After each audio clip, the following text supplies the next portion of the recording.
baby loves, at ngayon nga ay maliligo kami sa Castilyong Bato sa Lobo, Batangas. At ito na nga, inaayos ko na rin yung aking dadling gamit. Ngayon, nandito na kami sa San Isidro at 6 a.m. Papunta na kami ngayon sa Castilyong Bato sa Lobo, Batangas. At ito na nga yung daan. Nandito na kami sa Pagkilatan. Napakaganda dito, guys. At napakaganda din, guys, ng mga nakikita mong dagat. Matatanaw mo yung dagat dito, guys. Kaya gusto ko talaga sa may bintana dahil nakikita ko yung mga tanawin na napakaganda pagmasdan. At ito na nga, guys, matatanaw mo rin dito yung pinakapatok na pasyalan dito sa Batangas City, ang tinatawag na Monte Maria. Ito yung Birhen na napakalaki talaga niya at ito ay isang simbahan din. Kaya pasyal na kayo dito, guys, at talagang napakaganda dito. Marami kayong mapapasyalan dito, guys. At ito na nga, nandito na tayo sa Pagkilatan. Nakakahilo man yung mga daang paliko-liko, pero napakasarap pagmasdan ng mga tanawin na napakaganda, nakaka-relax ng isipan. At ito na, patuloy kami sa aming pagbiyahe. Ang dami dito, guys, na makikitang mga resort. Kung gusto nyo dun sa maganda talaga, mag-resort kayo. At kung gusto nyo naman sa nakakamura, ay pwede naman kayong maligo sa gilid lang ng daan. May dagat diyan. Yan, guys, pwede kayo dyang maligo kung gusto nyo yung mura lang. At kung meron naman kayong budget, pwede din kayong pumunta sa resort at dun kayo mag-stay ng, kung gusto nyo yung day tour or night, pwede din. Nakakatuwa dito, guys. Napakakalmado ng dagat. At yan nga, may nakita pa akong barko. Akala mo naman hindi nakakakita ng barko. Napakaganda dito. At kitang-kita mo yung alon ay napakakalma. Habang nasa biyahe ako, guys, habang nakikita ko yung magagandang tanawin, mapapasabi ka na lang talaga na thank you, Lord, sa magandang tanawin ito na nakikita namin. Talagang kay buti mo. At napakagaganda, Panginoon, ng mga nilikha mo. At ito na nga, nandito na kami sa Ilihan. Napakaganda na dito, guys. At okay na rin yung mga daan. Hindi na siya lubak-lubak yung daan. Napakaganda ng daan dito. Kaya hindi mahihirapan yung sasakyan nyo na dumaan. At ito nga, talagang tabing-tabing daan yung dagat. Sumisikat na nga si Haring Araw, guys. At ito pa, napakaganda talaga ng dagat. At dito nga pala, guys, ay napakalinis din ng daan. Wala kang makikita ang mga basura na nagkalat, kaya nakakatuwa dito sa Ilihan. Talaga namang magaganda yung pamamalakad nila. At ito nga, guys, nandito na tayo sa Lobo. First time kong makapunta dito, guys. Napakaganda din dito.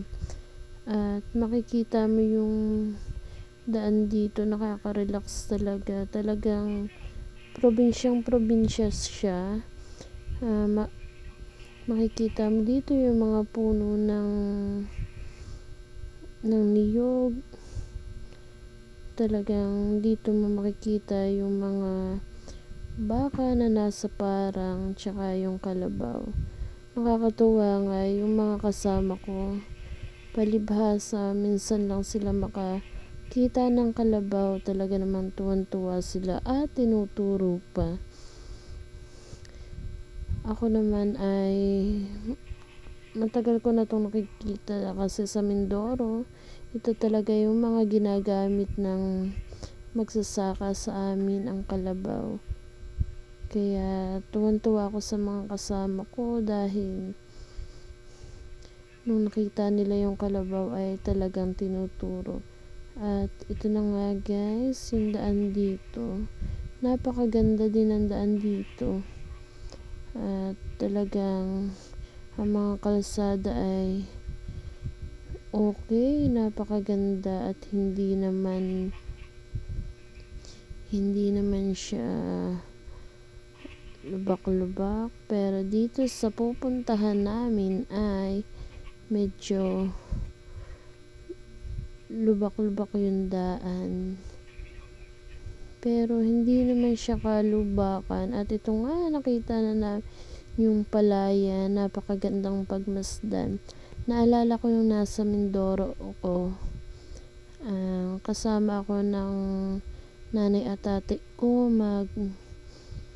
magtanim ng palay. Nakakatuwa lang na ibalik yung dating ginagawa mo, or imaginein mo yung mga dating ginagawa mo sa ngayon. Nakakatuwa yung mga palayan dito. First time ko lang ding magkita ng palayan dito sa Batangas, at dito lang sa Lubo ko yung nakita. Matagal na ako naghahanap dito ng palayan, pero sa Batangas City ay hindi pa ako nagkikita. Kaya nakakatuwa dito, makikita mo talaga yung mga tinatanim nila, mga okra. Napakasipag ng mga tao dito. At yan nga, makikita mo yung mga puno ng niyog. Diba, probinsyang-probinsya talaga yung datingan. At ito na nga pala guys, nakarating na kami dito sa Kastilyong Buhangin. Napakaganda guys, tuwan-tuwa yung mga kasama ko kasi makikita mo nga na napakaputi ng buhangin dito, white sand talaga.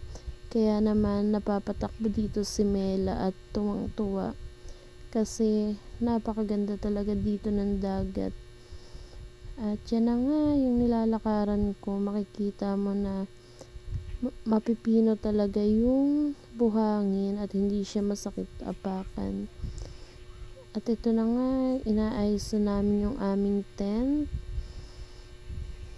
dahil hindi na kami nag-rent ng kubo para makamenos sa gastusin. Kami ay nag-tent na laang. At ito na nga guys, binidyo ko yung dagat at napakaganda. Sobrang nakaka-relax. Dumating kami dito ay mga 7:30 or 8 a.m. in the morning. Nakakatuwa. Napakasarap guys pagmasdan yung hampas ng alon. Talagang nakaka-relax yung alon at napakaganda. Tunay na napakabuti ng Panginoon sa araw-araw na pinagkakaloob sa atin ng kalakasan ng katawan. At ito na nga guys, pagdating namin ay naligo na rin yung mga bata. Excited sila kasi napakaganda nga dito. At ito na nga guys, kami ay pupunta muna dun sa bahay na pinag-iwanan namin ng mga gamit namin. At iniwanan muna namin saglit yung mga bata, pero may kasama naman sila dyan guys, may nagbabantay sa kanila. At ito lang yung pinakamahirap guys dito, napaka challenging ang ating pagbaba kasi mataas pa yung tubig sa baba, kaya hindi tayo makakadaan doon. Kaya dito tayo dadaan sa may mga bato, liliban tayo dito para makababa tayo. At sundan lang natin sila guys sa kanilang pagbaba. At ito nga pala si Ate Eunice, sinusundan ko. At inaalalayan ko rin, talagang napakahirap dito guys ng daan. Dapat ay isa-isa lang kayong bababa dahil napakaliit ng daan dito. At yun nga, napakataas pa.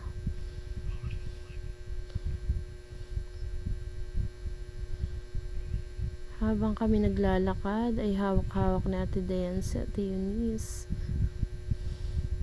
Ito ay anak nga pala ng ninang ko, ang ninang Maylin. At ito na yung pagbaba namin, napakahirap. Ito na nga, isa-isa kaming inaalalayan sa aming pagbaba.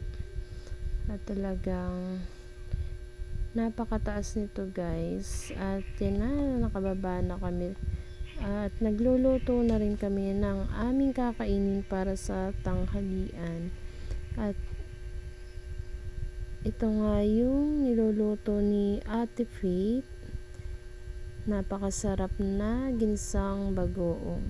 Nilagyan niya muna ng sibuyas,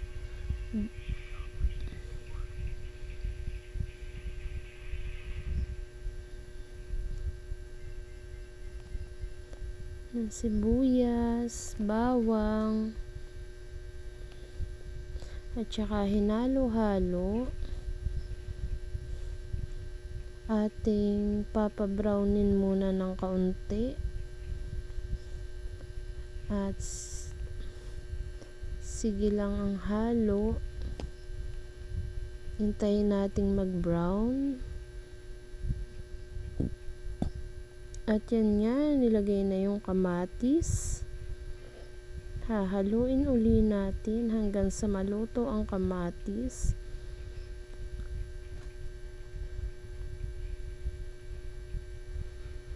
Napakasarap nito guys.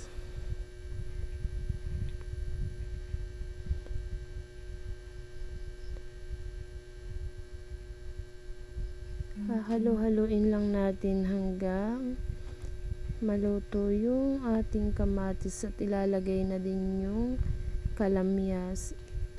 Yung kalamyas nga pala natin ay hiniwa natin sa maliliit na square dahil ito'y panlagay sa ating bagoong.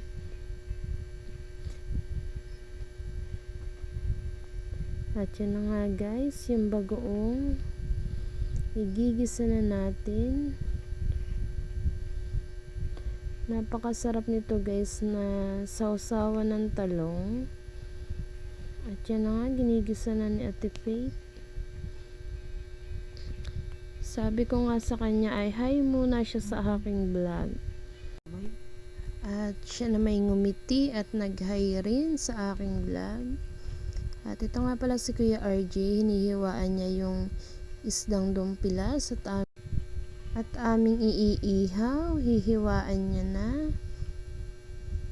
Pagkatapos maghiwa ni Kuya RJ ay hinihiwa naman ni Ate Bijin yung kamatis at ilalagay naman ito sa itlog na maalat. At sa Ate Faith naman ay naghihiwa ng talong at ito ay idediretso na nga sa pag-ihaw. At ito na yung natapos si Ate Bijin na itlog na maalat. Ito na rin yung talong na inihaw. Ito naman yung niluto ni Kuya RJ na adobo. Pagkatapos nga namin i-prepare ang pananghalian namin, bumalik na ulit kami sa Kastilyong Buhangin upang maligo. At ito nga pala yung daanan papuntang Kastilyong Buhangin. At ang sabi naman ng aming isang kasama ay mababaw na nga yung dagat, kaya pwede nang sa baba kami dumaan. Kaya ito na nga guys, malapit na kami sa Kastilyong Buhangin.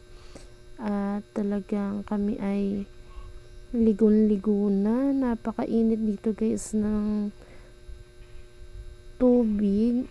Kaya masarap yung maligo. Talaga namang parang nasa hot spring ka.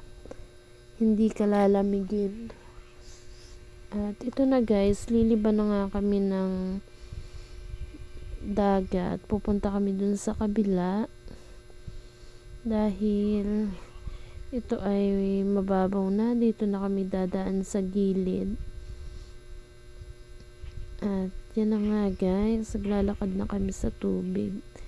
Nakakatuwa dito yung mga bata. Talaga namang sila enjoy na enjoy. Dahil napakaganda dito. Hindi ka mag-aalala na baka masugatan sila. Dahil nga yung aapakan nila dito ay white sand. Kaya tayo hindi mag-aalala na masugatan sila. At ito nga pala sa Ate Eunice, binibidyohan ko siya. Sabi niya, ipicturean ko na lang daw siya. At nandito na nga kami. Napakaganda guys ng dagat. At makikita mo, napakaluang dito guys. Kung meron man kayong mga pag-games, pwede din dito. Kaya talaga namang mai-recommend ko itong Kastilyong Buhangin at napakaganda. Pasyal na kayo dito guys para ma-experience nyo yung saya dito at yung kagandahan ng lugar.